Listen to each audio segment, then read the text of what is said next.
আসসালামু আলাইকুম রহমতুল্লাহি ওয়া বারাকাতুহু। সকল প্রবাসী ভাইদেরকে জানাচ্ছি শুভ সন্ধ্যা।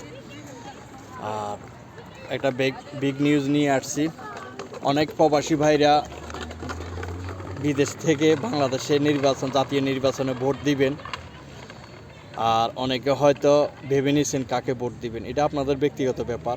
তবে প্রবাসী ভাইদের জন্য একটা বিগ নিউজ হলো, আপনারা যে ভোট দিবেন, প্রতি ভোটে আপনাদেরকে 1000 টাকা বাংলাদেশ সরকারকে কর দিতে হবে। হয়তো কথাটা অবিশ্বাস্য হলো, কথাটা সত্য। হয়তো অনেকে জানেন না, অনেকে জেনেও গেছে। যারা জানেন না তাদের জন্য এই ভিডিওটা। আমিরাতে দুবাইয়ের জন্য সরকার ঘোষণা দিয়েছে 30 দেরাম, আর 30 দেরামে হয় বাংলাদেশের 1000 টাকা। তো দুবাইয়ের জন্য যেহেতু ঘোষণা দিয়েছে, আরব গালফে অন্য দেশের জন্য ঘোষণা দিবে, হয়তো সৌদি, কুয়েত, বাহরাইন এখনও ঘোষণা আসে নাই, কিন্তু দুবাইয়ের জন্য, ইমারাতের জন্য ঘোষণা হয়ে গেছে 30 দেরাম দিতে হবে। যারা ভোট দিবে তারা 30 দেরাম দিতে হবে। আর আমাদের বাংলাদেশের কালচার হলো, আমি ভোট দিব, প্রার্থী আমাকে টাকা দিবে। কিন্তু এখন এই সরকার এসে একটা নিয়ম করছে, কানুন করছে, প্রবাসীরা ভোট দিতে পারবে সেটা টাকার বিনিময়।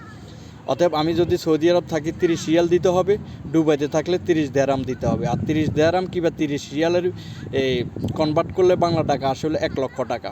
তো আমি ভোট দিব, তার বিনিময়ে টাকা দিব। আমি তো ভোট দিব না, কেননা এখানে 1000 টাকা রুজি করতে আমার একদিন লাগে, তাহলে আমি কেন ভোট দিব? এখন আপনারা প্রবাসীরাই ডিসিশন নেবেন, আসলে কি আপনারা ভোট দিবেন? সবাই তো অ্যাপ ডাউনলোড করে নিতেছেন, ভোট দিবেন। তো সবাই ভালো থাকবেন। অনেকে হয়তো এই ডিসিশনটা পান নাই, ডিসিশনটা পাইবেন ইনশাল্লাহ, অতি শীঘ্রই পাইতেছেন। ঠিক আছে? আর বেশি বেশি করে শেয়ার করুন, লাইক করুন, কমেন্ট করুন। কথা কি ক্লিয়ার?